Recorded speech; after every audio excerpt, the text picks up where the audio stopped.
외계 생명체, 말 그대로 지구가 아닌 공간에 사는 생명체를 뜻하는 단어입니다. 16세기 이탈리아의 철학자 조르다노 브루노에 의해 처음 주장된 외계 생명체는 인간의 상상력을 자극하는 요소이기 때문에 수많은 대중매체에서 널리 사용되어 왔는데요. 그 중에서는 인간에게 우호적인 외계 생명체가 존재하는 반면 적대적인 외계 생명체도 존재해왔습니다. 이번 영상에서는 대중매체 속 적대적 외계 생명체의 대명사 에이리언에 관한 이야기를 해보려 합니다.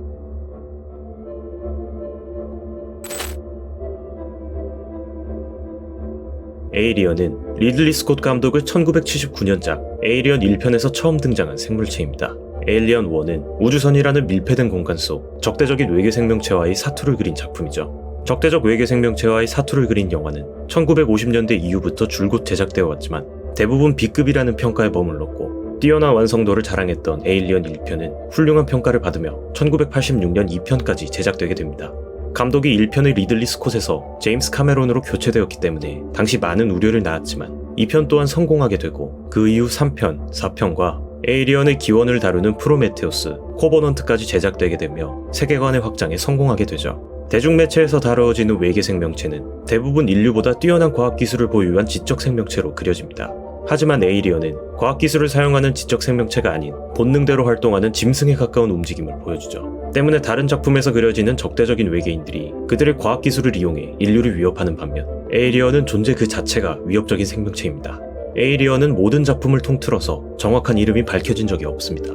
괴물, 벌레, 그것 등으로 불리는 경우가 대부분이죠. 팬덤과 설정집에서는 제노모프라는 명칭으로 부르기도 하는데요. 그리스어로 낯선, 외래라는 뜻의 제노, 물체, 생체라는 뜻의 모프가 합쳐진 말 그대로 외계 생물체라는 뜻의 단어입니다. 시리즈 2편에 등장하는 고먼중이에 의해 처음 언급된 명칭인데요. 3편에서 주인공인 리플리가 언급하기도 하는 등 세계관 내부에서도 제노모프라는 명칭으로 굳어진 듯합니다.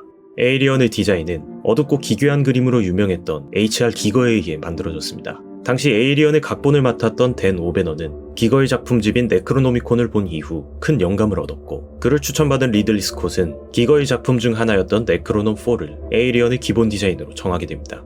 페이스허거가 여성, 에이리언이 남성을 중요 부위와 닮았다는 점도 작품에 성적인 요소를 넣는 걸 선호하던 기거의 취향이죠. 여담으로 2편의 감독이었던 제임스 카메론은 2편에 등장하는 에이리언들을 직접 디자인했는데요. 자신의 상상력이 기거의 디자인에 압도당하는 것을 꺼려했던 카메론은 작품에서 기거를 제외하게 됩니다. 이에 화가 난 기거가 항의 편지를 보냈고 나중에 카메론이 사과하는 해프닝이 벌어지기도 했죠.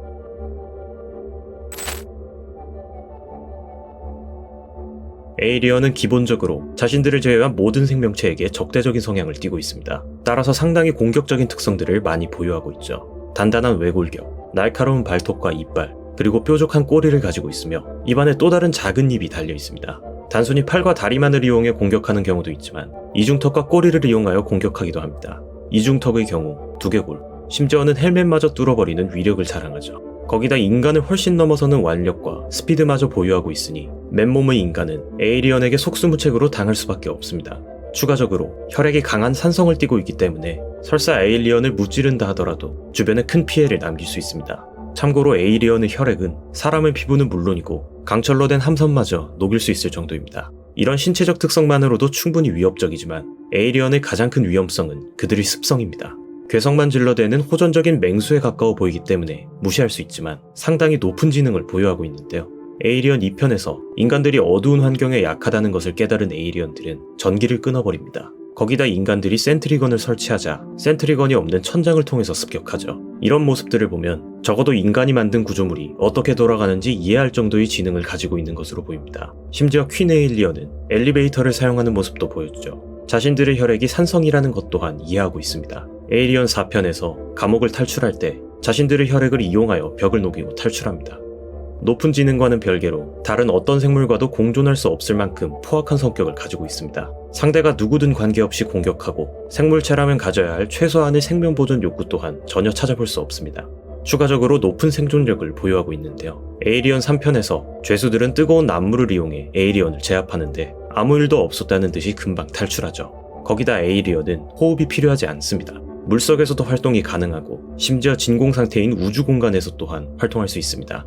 엄청난 운동 능력을 보여주기 때문에 당연히 많은 식사량이 필요할 것이라고 생각되겠지만 에이리언은 음식물을 섭취할 필요조차 없습니다.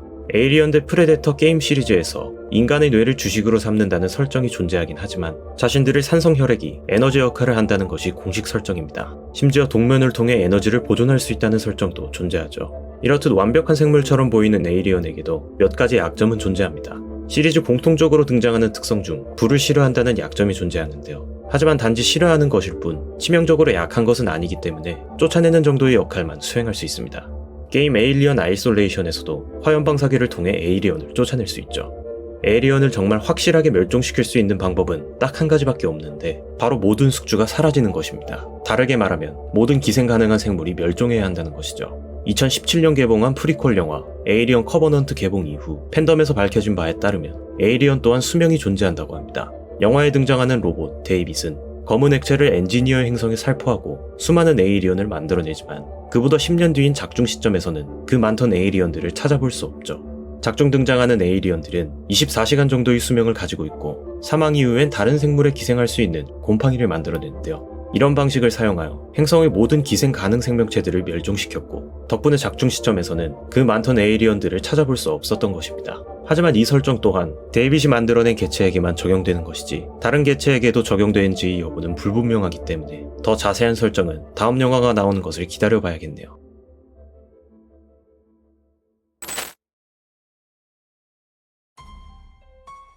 작중에서 주로 등장하는 일반적인 에이리언들은 알에서부터 태어납니다. 이 알은 숙주가 접근할 때까지 동면 상태로 지내게 되고 숙주가 접근한다면 알이 갈라지면서 페이스허거가 튀어나오죠. 이 페이스허거는 숙주의 얼굴에 들러붙어 강력한 꼬리로 숙주의 목을 휘감습니다. 이후 숙주의 입을 통해 유충을 집어넣죠. 이 상태에서 페이스허거를 강제로 떼어내려 할 경우엔 꼬리가 숙주의 목을 강하게 휘감으며 죽음에 이르게 할 수도 있습니다. 참고로 페이스허거 또한 산성혈액을 보유하고 있기 때문에 손가락을 잘라내려는 시도를 했다간 치명적인 피해를 입을 수 있습니다. 유충을 주입하는 역할을 마친 페이스허거는 자연스럽게 숙주에게서 떨어져 사망합니다. 숙주의 몸에 들어간 유충은 영양분을 섭취하며 성장하고 어느 정도 시간이 지나면 숙주의 가슴에 구멍을 뚫고 몸에서 탈출합니다. 이때 이 유충을 체스트 버스터라고 하죠. 여담으로 페이스허거와는 다르게 체스트 버스터는 수술을 통해 제거가 가능합니다. 체스트 버스터는 숙주의 사망으로 인한 혼란을 틈타 도주하여 허물을 벗으며 빠르게 성장합니다. 그렇게 탄생하게 되는 것이 바로 성체 에이리언이죠. 에이리언들은 숙주의 종류에 따라 다른 형태와 능력을 가지게 됩니다. 에이리언 1편과 2편에 등장하는 개체들은 인간을 숙주로 삼기 때문에 인간과 상대적으로 비슷한 외형을 가지게 됩니다. 높은 지능 또한 포함해서 말이죠. 반면 3편에 등장하는 개체는 개를 숙주로 삼기 때문에 사족 보행을 하고 빠른 이동 속도를 가지게 됩니다. 정사는 아니지만 에이리언 대 프레데터 2에서는 프레데터를 숙주로 삼는 프레데일리언이라는 개체가 등장하는데요. 숙주 자체가 워낙 전투민족이기 때문에 프레데일리언 또한 엄청난 전투력을 자랑합니다. 성체로 성장한 개체는 번식을 하기 위해 스스로 알을 만들거나 퀸으로 진화하여 새로운 둥지를 형성합니다. 퀸으로 진화한 개체는 수많은 알을 낳으며 둥지를 보호하기 위한 군대를 조직하고 숙주가 될 생명체를 납치하기에 지시하죠. 납치된 숙주에게는 둥지에서 포박당해 페이스허거의 먹잇감이 되는 끔찍한 운명이 기다리고 있습니다. 에일리언 3편에서는 리플리의 뱃속에 퀸 에일리언의 유충이 들어있다는 사실이 밝혀지는데요. 전작인 2편에서 퀸이 잠시 우주선에 탑승한 적이 있었다는 점을 감안한다면 퀸 에일리언은 비상시를 대비하여 퀸 에일리언의 알을 항상 몸속에 지니고 다니는 것으로 보입니다. 그것이 아니라면 3편의 내용이 도저히 설명이 되질 않거든요.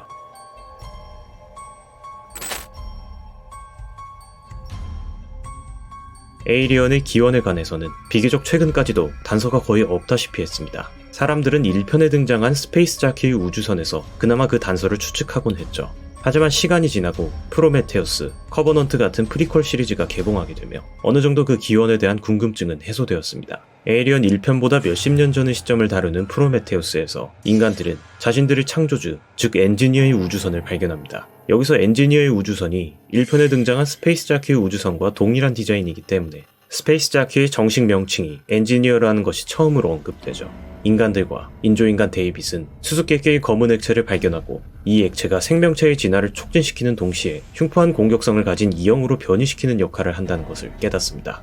인간이 만들어낸 로봇이지만 자신 또한 자신만의 완벽한 피조물을 창조하고 싶었던 데이빗은 자신의 창조주의 창조주인 엔지니어의 행성으로 떠나게 되고 그들에게 검은 액체를 뿌리며 엔지니어를 몰살합니다. 그 이후 약 10년 동안 행성의 동물들과 엔지니어를 이용해 자신만의 에이리언, 네오모프를 만들어내던 데이빗은 행성에 정착하기 위해 상륙한 커버넌트호의 승무원들을 만나게 되고 그들을 또다시 이용하여 에이리언 1편에 등장한 제노모프와 가장 흡사한 프로토모프를 만들어냅니다. 이후 커버넌트호에 탑승한 데이빗은 자신만의 여왕을 만들겠다는 다짐을 하고 에이리언 커버넌트는 마무리되죠. 프리퀄 시리즈에서 에이리언은 자연적인 생물체가 아닌 엔지니어의 검은 액체에서 탄생한 인공생물체라는 것을 알 수 있습니다. 다만 데이빗이 만든 에이리언은 1편부터 등장한 에이리언과는 다른 개체인데요. 데이빗의 언급에 따르면 1편 초반부와 2편의 배경이 되는 LV-416은 에이리언의 감옥이었다고 합니다. 엔지니어들 또한 제노모프를 창조했지만 그들의 위험성을 알고 LV-416에 그들을 격리시켜 놓았던 것이죠. 즉 1에서 4편까지의 에이리언들은 엔지니어에 의해 창조된 개체들이고 프리퀄 시리즈에 등장한 에이리언들은 데이빗에 의해 창조된 개체들이라는 것이죠. 이 둘은 분명 다른 개체이지만 엔지니어가 아닌 다른 존재에 의해서도 에이리언이 만들어질 수 있다는 점을 시사하는 것이기 때문에 그들의 기원을 이해하는 데 매우 중요한 요소입니다. 2024년에는 1편과 2편 사이의 이야기를 다룰 에일리언 로물루스가 개봉할 예정인데요. 프리퀄 시리즈와 원작 시리즈 간의 이야기를 이어줄 영화이기 때문에 더 많은 궁금증들이 해소될 것이라고 기대하고 있습니다.